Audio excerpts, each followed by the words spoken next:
বুখারী শরীফের রওয়ায়াত হাদিস নম্বর 6225 নম্বর হাদিস।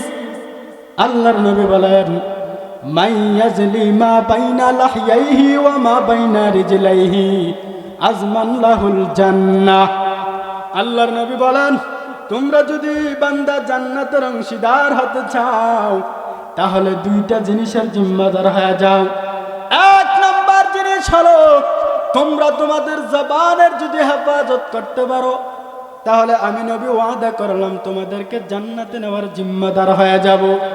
দুই নাম্বার কথা হলো, তোমরা যদি দুই পায়ের মাঝখানের লজ্জাস্থানকে হেফাজত করতে পারো তাহলে আমি নবী কথা দিলাম তোমাদেরকে জান্নাতে নিয়ে যাওয়ার জিম্মাদারি নেব।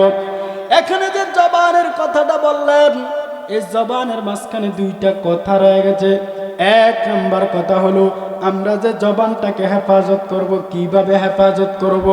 আল্লাহর নবী বলেন, তোমাদের জিহ্বাটা, তোমাদের এই দুই ঠোঁটের মাঝখান এমন একটা জায়গা আছে যে জায়গাটাতে তোমরা কথা বলতে পারো। তাহলে ঠিক তেমনই ভাবে তোমরা কথা বলার ক্ষেত্রে সত্যকে প্রাধান্য দাও, মিথ্যাকে প্রাধান্য দিবা না।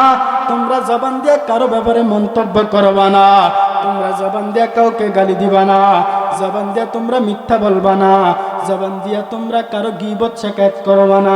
এই জবানটাকে যদি হেফাজত করতে পারো, বিভিন্ন দিক নির্দেশনা দিয়া তুমি যদি হেফাজত করো। আর এখানে দুই নাম্বার যে পয়েন্টটা আমি বলতে চাই সেটা হলো, বান্দা তোমাদের যে দাঁতগুলো আছে এই দাঁতগুলাকে তোমরা ঠিক হারাম খাবার ভক্ষণ থেকে হেফাজত করো। এই দাঁতকে তোমরা হারাম খাবারের সঙ্গী বানাইও না।